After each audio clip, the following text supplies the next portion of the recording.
The shuttle docked at Orbital Station Nexus 7 with a soft hiss.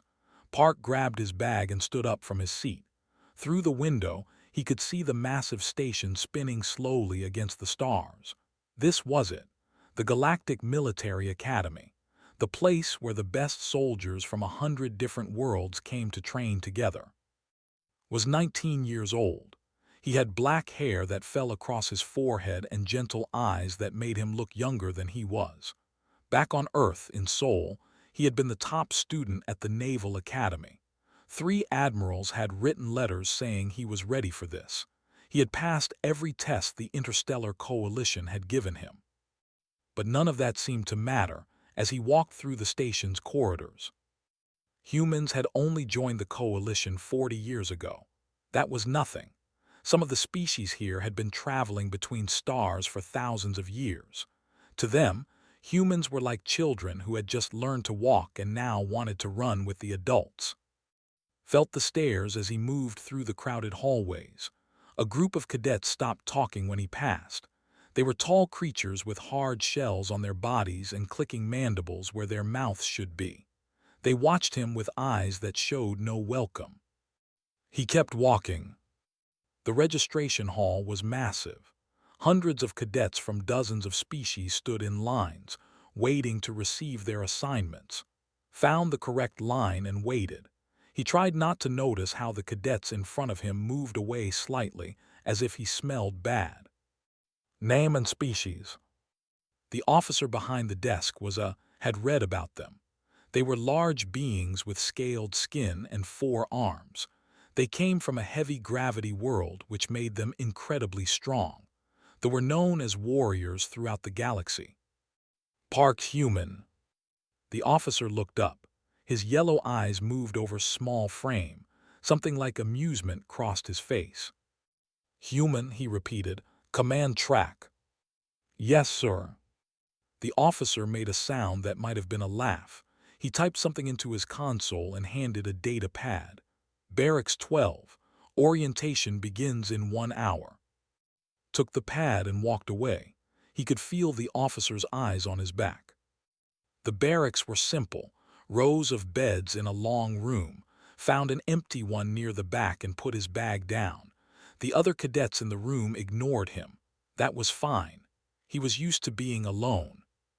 He sat on the bed and looked at the data pad. His schedule was full. Combat training, tactical studies, ship systems, leadership courses. It would be hard work, but had never been afraid of hard work. His grandmother had raised him after his parents died in a shuttle accident 8 years ago. She was a small woman with strong hands and a stronger will. Before he left Earth, she had held his face and looked into his eyes.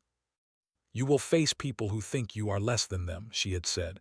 You will face cruelty and unfairness, but you must remember who you are. You are Park, you are human, and that is enough. He had promised her he would make her proud. The orientation was held in a large auditorium. Arrived early and found a seat near the middle. The room filled slowly with cadets of every shape and size. He saw creatures with wings, creatures with tentacles, creatures that seemed to be made of living stone. The galaxy was vast and strange. A loud voice cut through the noise. Attention! Everyone stood. At the front of the room, a massive had taken the stage. He wore the uniform of a cadet commander with medals covering his chest. His scales were darker than most, and his 4 arms were thick with muscle. I am Cadet Commander, he announced. His voice was deep and cold. For the next 3 years I am your god. What I say is law. What I want is done. Those who cannot accept this should leave now. No one moved. His yellow eyes scanned the crowd. They stopped when they found.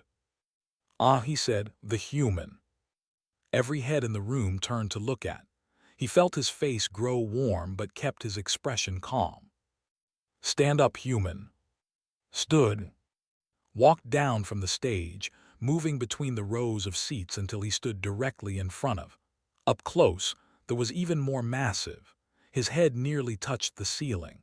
His 4 arms could have torn apart without effort. The human thinks it can become a commander, said loudly. It thinks it can lead ships into battle. Tell me, human, have you ever even seen real combat? No, sir, said. His voice was steady. That is why I am here, to learn. To learn, repeated.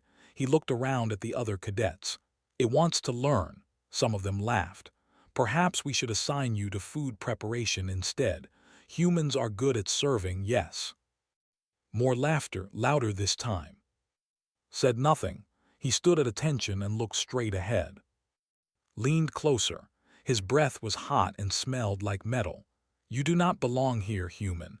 Your species crawled out of the mud 5 minutes ago. You are weak. You are soft.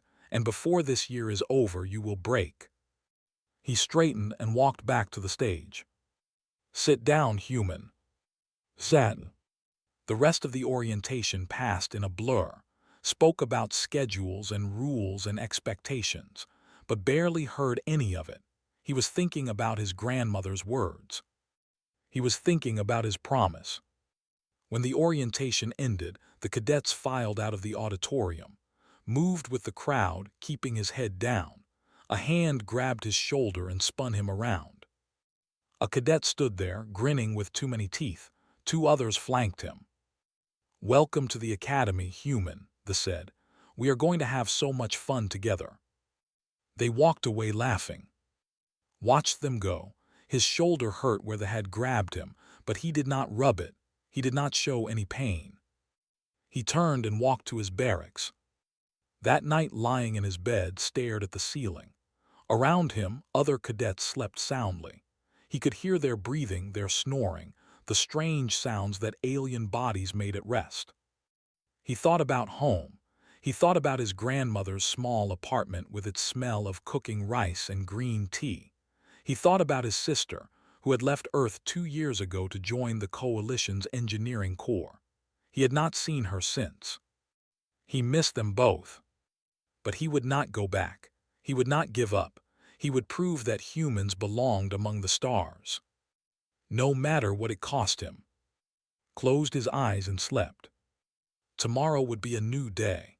Tomorrow the real training would begin, and Park would be ready. He had made a promise, and he intended to keep it. 3 months passed at the Galactic Military Academy. 3 months of training, studying, and surviving. Park had learned many things during that time. He had learned how to pilot small fighters. He had learned battle tactics used by a dozen different species. He had learned to read star maps and calculate jump distances. But most importantly, he had learned how to take a beating. It started small. His equipment would go missing from his locker. His data pad would be corrupted, erasing hours of work. His bed would be moved to different locations, sometimes to storage closets or maintenance rooms. The instructors never seemed to notice, or if they did not care. Then came the physical encounters. The cadets waited for him in corridors where the cameras did not work. They found him in empty training rooms after hours. They caught him in the shower blocks when no one else was around. Was always there, watching with cold yellow eyes as his followers did their work. The first time tried to fight back. He threw a punch at the who had grabbed him. His fist hit the scaled skin and he felt bones crack in his hand. The had laughed and thrown him against the wall like a toy. After that, stopped fighting. He learned to curl into a ball and protect his head. He learned to breathe through the pain. He learned that the beating ended faster if he stayed quiet. But he never reported it. Humans had worked too hard to get into the Coalition. If he complained, they would say his species was weak. They would say humans could not handle military life. They would use him as proof that Earth's people did not belong among the stars. So kept silent. He healed his bruises. He hid his pain, and he continued to score in the top 5% of his class. This made angry. You think endurance makes you strong, mammal? The head growled after one particularly bad beating. His ribs were cracked. Blood ran from his nose, but he had not cried out once. You think suffering in silence is some kind of victory? Had looked up at him with steady eyes. He had not said a word. Had spat on him and walked away. What did not know, what none of them knew, was that had a sister. Park had arrived at Nexus 7 2 weeks ago. She had been transferred from the Coalition's engineering corps to work on the station's power systems.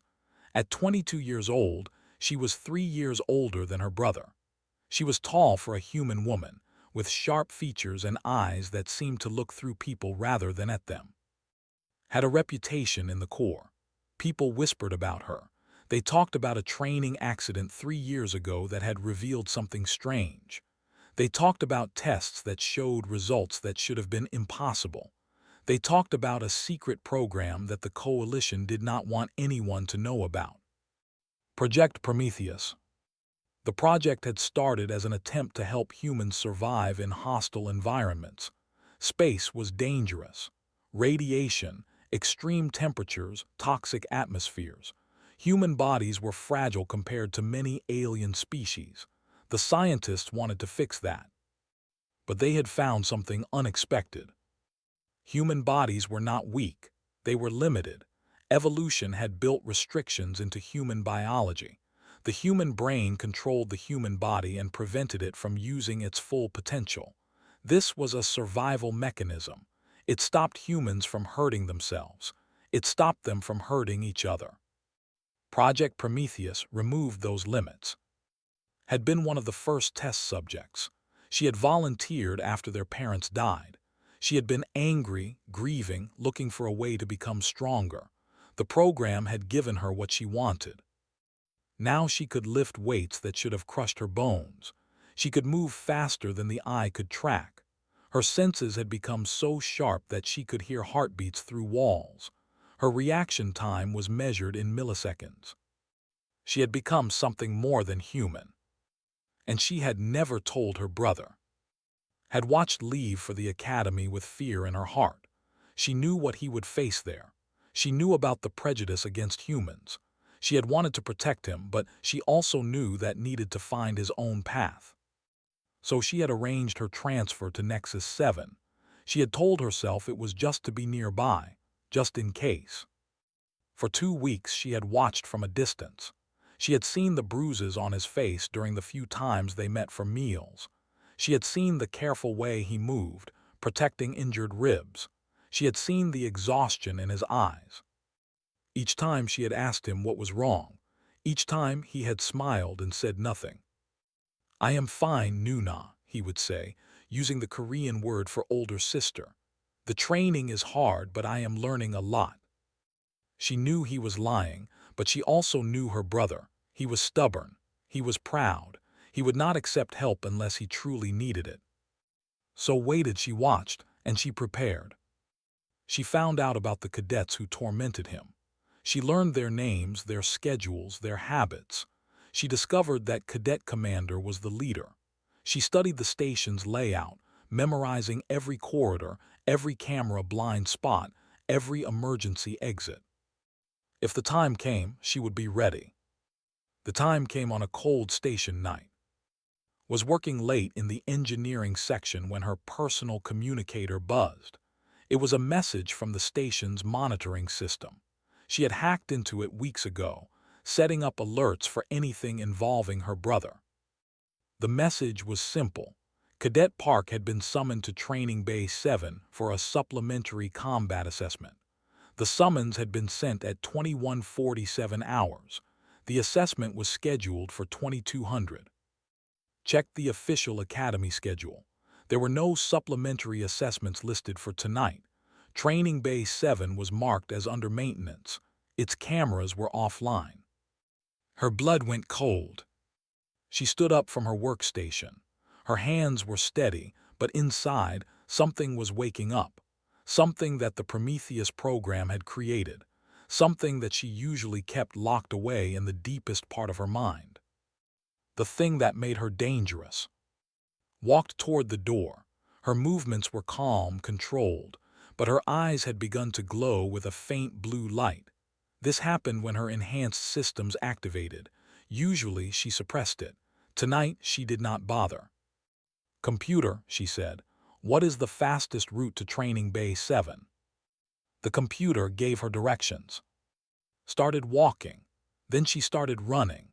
The corridors blurred around her as she moved at speeds that no normal human could match.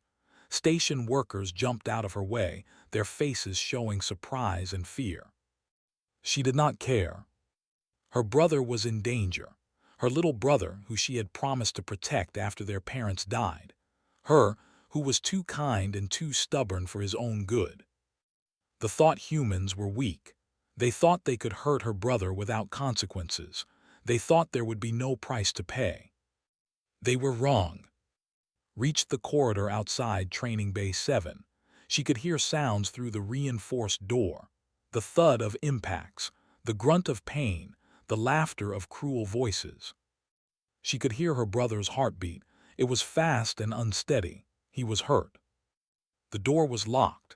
It was made of military-grade alloy, designed to withstand weapons fire. Did not slow down. She hit the door with her shoulder, and the door stopped being a door. It became pieces of twisted metal flying through the air.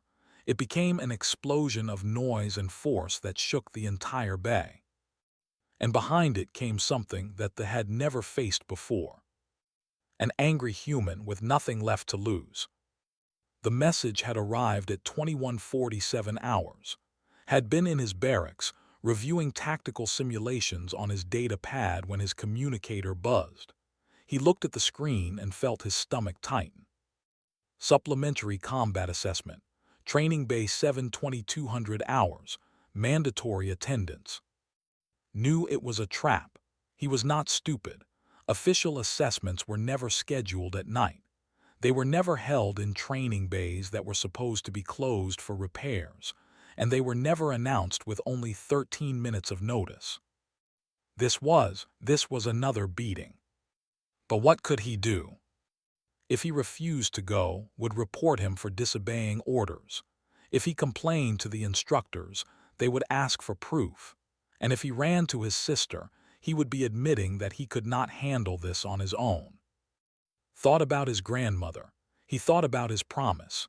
He thought about all the humans who would come after him, who would face the same prejudice, the same cruelty. If he gave up now, he would prove that was right. He would prove that humans did not belong here. He could not do that. So put on his training uniform and walked to Training Bay 7. The corridors were quiet at this hour. Most cadets were in their barracks, sleeping or studying.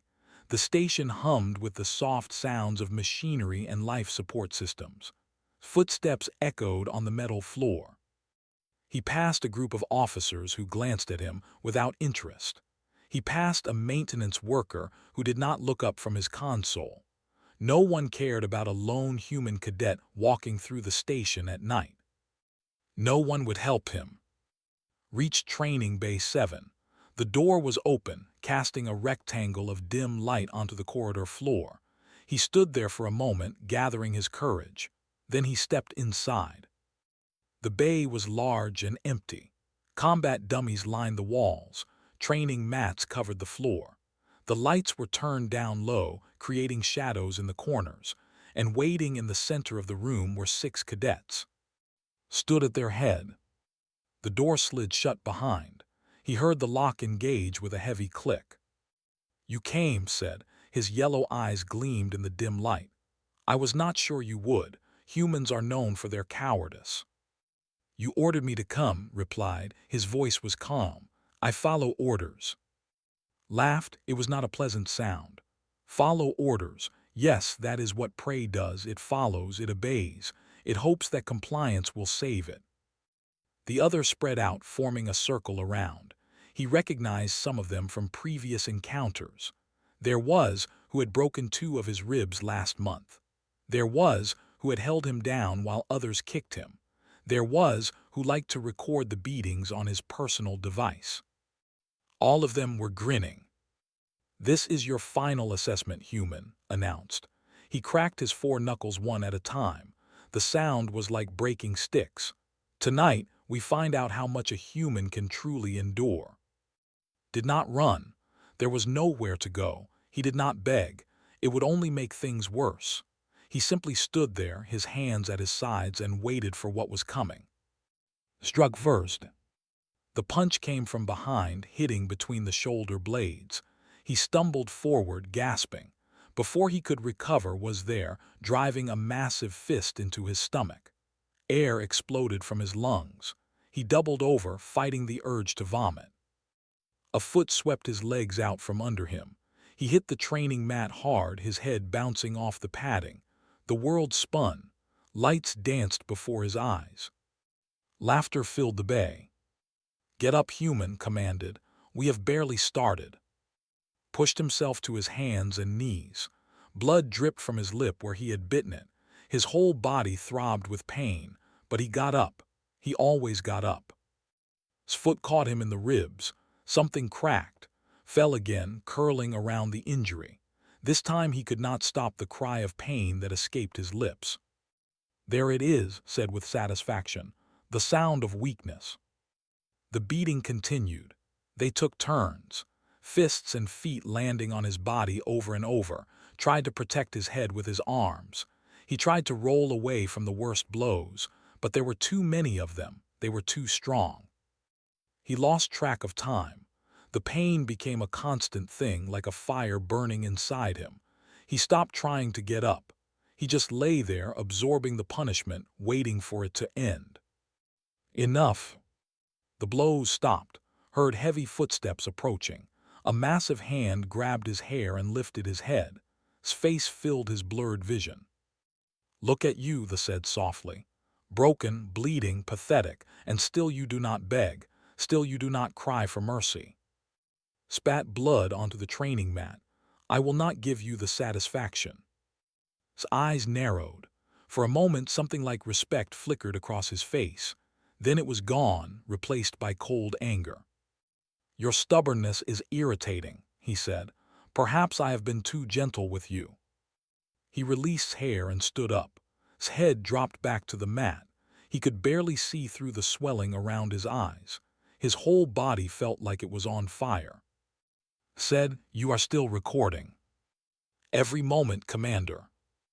Good. Positioned himself over his prone form. "This will be something to show the next human who thinks it belongs at this academy." He raised his foot, aiming for his head. The boot was heavy, made of reinforced material designed for combat. One solid strike would crush a human skull like an egg. "Goodbye, human," said. "Your species should never have left your dirty little planet." Closed his eyes. He thought about his grandmother. He thought about her warm smile and gentle hands. He hoped she would not be too sad when she heard the news. He thought about his Nuna, his sister. He wished he could have seen her one more time. The foot began to descend. And then the world exploded. The doors to Training Bay 7 did not open. They were torn from their hinges by a force that should have been impossible. Reinforced military-grade alloy, designed to withstand direct weapons fire, crumpled like paper. The pieces flew across the bay, scattering the cadets like leaves in a storm. Through the smoke and debris, a figure walked into the room. Forced his swollen eyes open. What he saw made no sense. It was his sister, but she was different. Her eyes blazed with bright blue light, casting strange shadows on her face. The air around her seemed to shimmer and twist, like heat rising from hot pavement. She moved with a grace that was not quite human, each step precise and controlled. She looked at the cadets. She looked at lying broken on the floor. She looked at the blood on the training mat. When she spoke, her voice was calm and cold and terrible. "Get away from my brother." Stared at her. His yellow eyes were wide with shock. In all his years at the academy, he had never seen anything like this. He had never seen a human who looked like that, who felt like that. For the first time in his life, Cadet Commander felt something he had not experienced since childhood. He felt afraid. And he was right to be. Because was no longer holding back. The restrictions that kept her human were gone. The limits that protected others from what she could do had been removed. There was only rage now, only the need to protect her brother. Only destruction. And it was about to begin. The dust from the destroyed door, had not yet settled when the first attacked. His name was. He was the largest of his followers, standing nearly 3 meters tall with muscles that bulged beneath his scales. He had beaten many times. He had enjoyed it. Now, seeing this small human woman with glowing eyes, he felt only anger at the interruption. Charged at with all 4 arms swinging. Each arm was as thick as a human torso. Each fist could crush stone. He moved fast for his size, covering the distance between them in seconds. Did not dodge, she did not step aside, she waited. When was close enough, she moved. To the watching, it looked like she simply disappeared. One moment she was standing in front of. The next moment she was beside him, her palm pressing against his chest. The impact was silent. There was no dramatic sound, no explosion of force, just a soft touch that looked almost gentle. Flew backward across the training bay. He hit the reinforced wall with such force that the metal cracked around his body. He hung there for a moment, embedded in the wall like a statue. Then he slumped to the ground and did not move. Silence filled the bay. What started to say was already in front of him. She had not seemed to cross the distance. She had simply appeared there as if space itself had bent to her will. Her glowing blue eyes looked up into his yellow ones. "You thought humans were weak," she said. Her voice was quiet, almost conversational.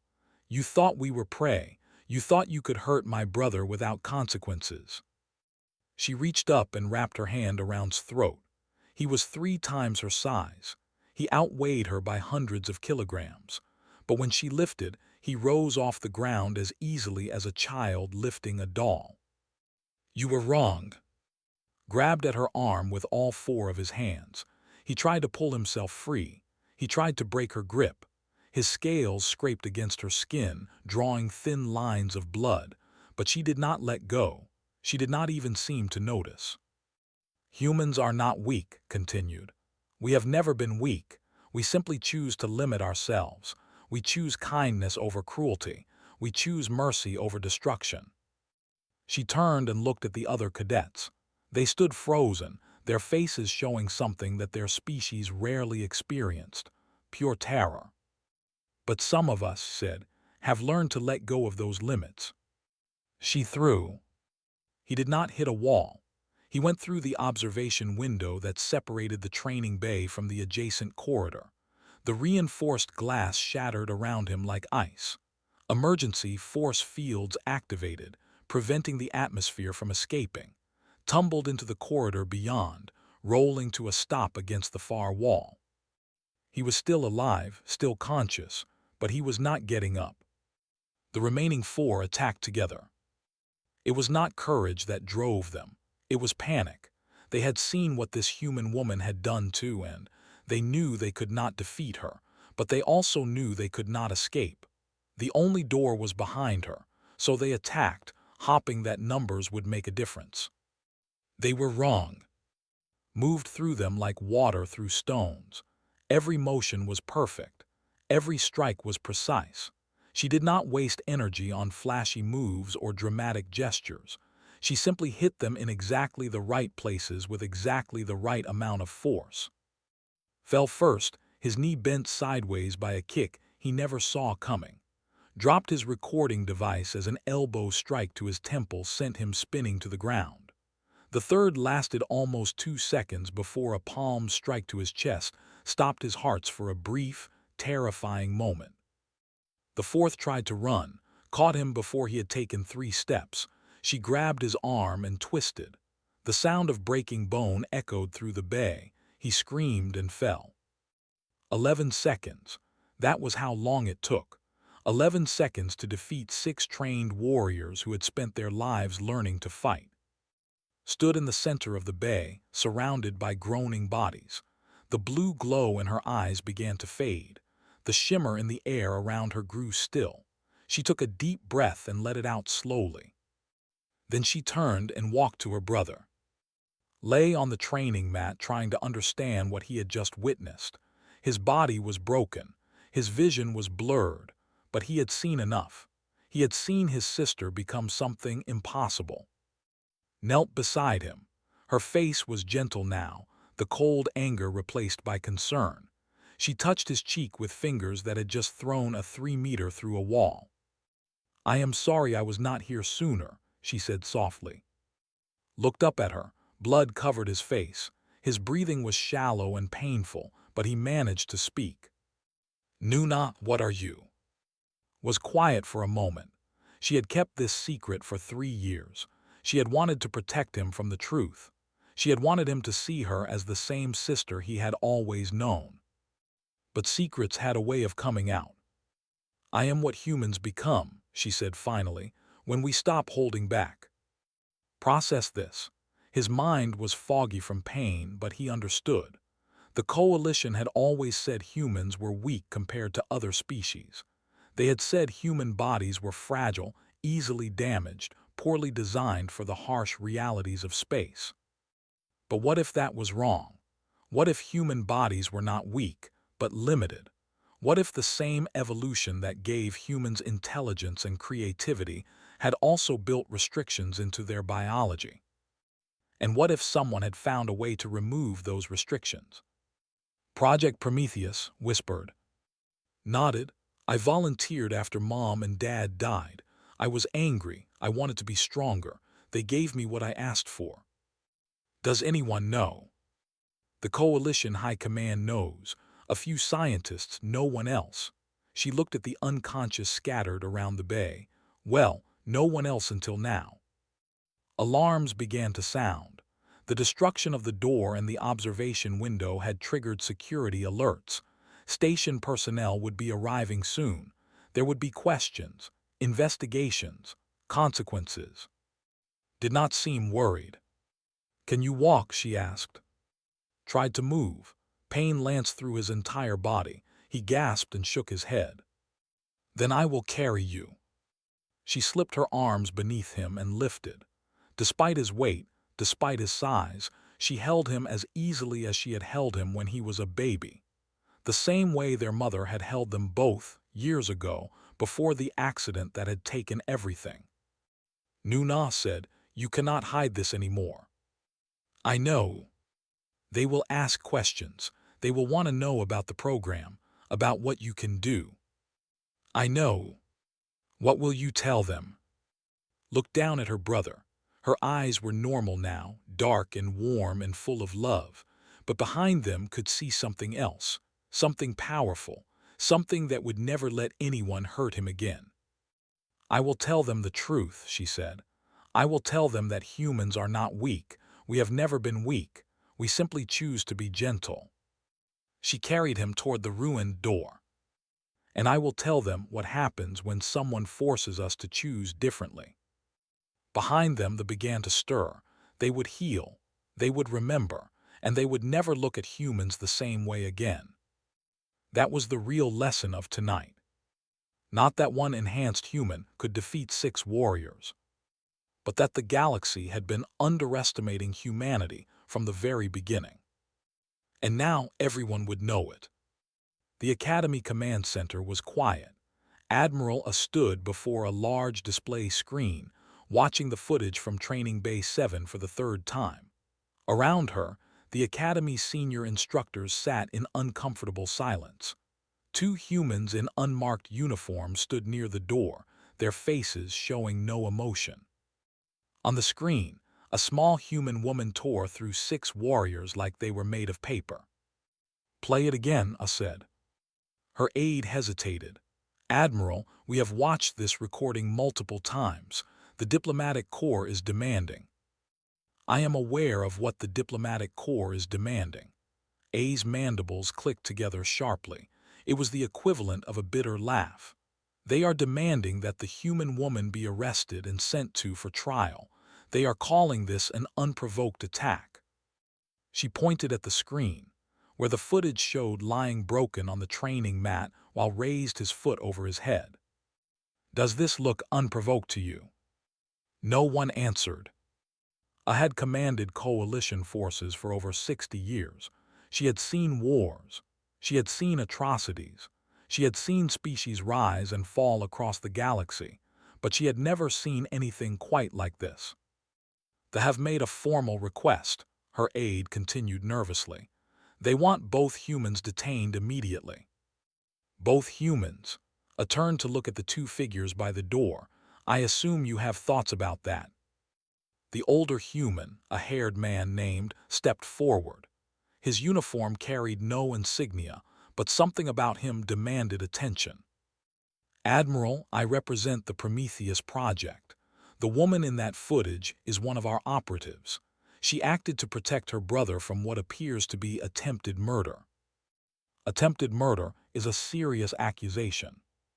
So is assault, so is conspiracy, so is abuse of authority. His voice was calm and steady. Cadet Commander has been tormenting human cadets for years. This is documented. The Academy chose to ignore it. We chose not to. And this Project Prometheus, I said slowly, what exactly is it?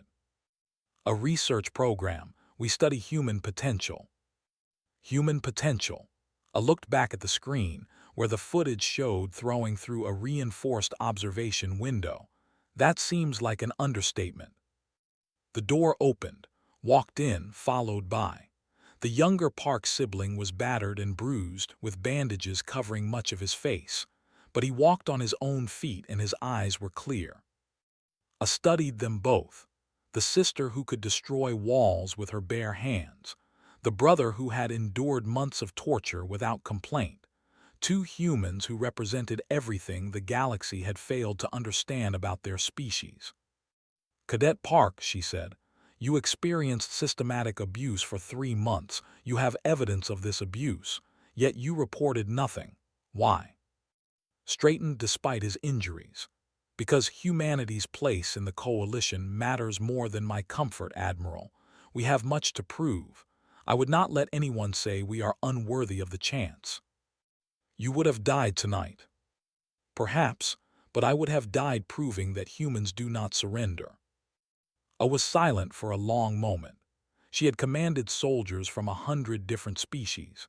She had seen courage in many forms, but this quiet determination, this willingness to sacrifice everything for an ideal, was something special. She turned to, and you could have killed them all. Your abilities would have allowed it easily. Yet every one of those cadets is still alive. Why? Glanced at her brother. A small smile crossed her face. Because my brother would have been disappointed in me, she said simply. Something shifted in the room. The instructors, who had been watching with suspicion and fear, began to look at the siblings differently. The Prometheus representatives exchanged knowing glances. 40 years ago, I said slowly, Coalition scouts discovered humanity. Do you know what the initial assessment teams reported? Everyone was listening now. They reported a species that had survived ice ages that killed 90% of their population. A species that had endured plagues that should have driven them to extinction. A species that had developed weapons capable of destroying their entire planet, used those weapons on themselves, and still managed to reach the stars. She walked toward the Park siblings, her tall form casting long shadows across the floor. The assessment teams were confused. Humans should have been a threat. Your aggression, your creativity, your ability to adapt and survive, all of it suggested a dangerous species. But instead of expansion and conquest, humans chose diplomacy. Instead of taking what they wanted, they asked to join our coalition as equals. She stopped in front of. Her compound eyes studied the young woman with something like respect. The assessment teams concluded that humans had developed a capacity for self-limitation. Your bodies are capable of extraordinary things, but your minds contain restrictions. Restrictions that prevent you from harming each other. Restrictions that make cooperation more valuable than dominance. I looked at. Your enhancement programs did not create anything new, did they? They simply removed restrictions that were already there. Nodded slowly. Human evolution prioritized social cooperation over individual power. Our bodies can do remarkable things. Our minds stop us from using that power unless absolutely necessary. Prometheus adjusts those mental limiters. It does not add strength. It unlocks what was already there. One of the instructors spoke up, his voice shaking slightly. What you are saying is that every human is potentially a weapon finished for him, but we choose not to be. That is what makes us human. The room fell silent again. Admiral made her decision.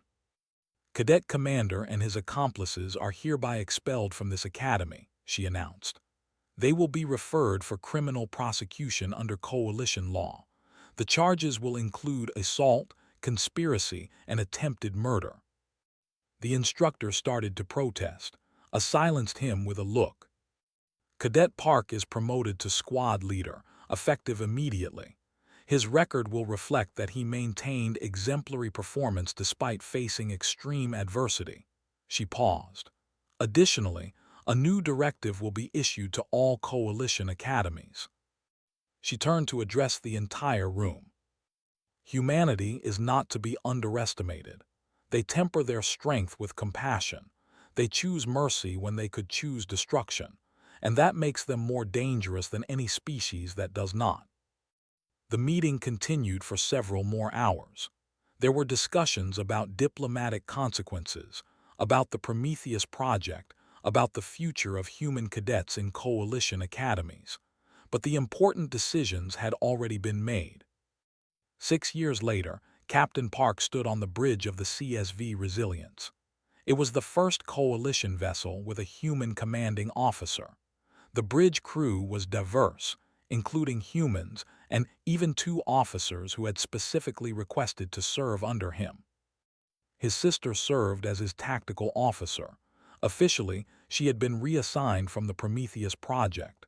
Unofficially, she had refused to leave his side.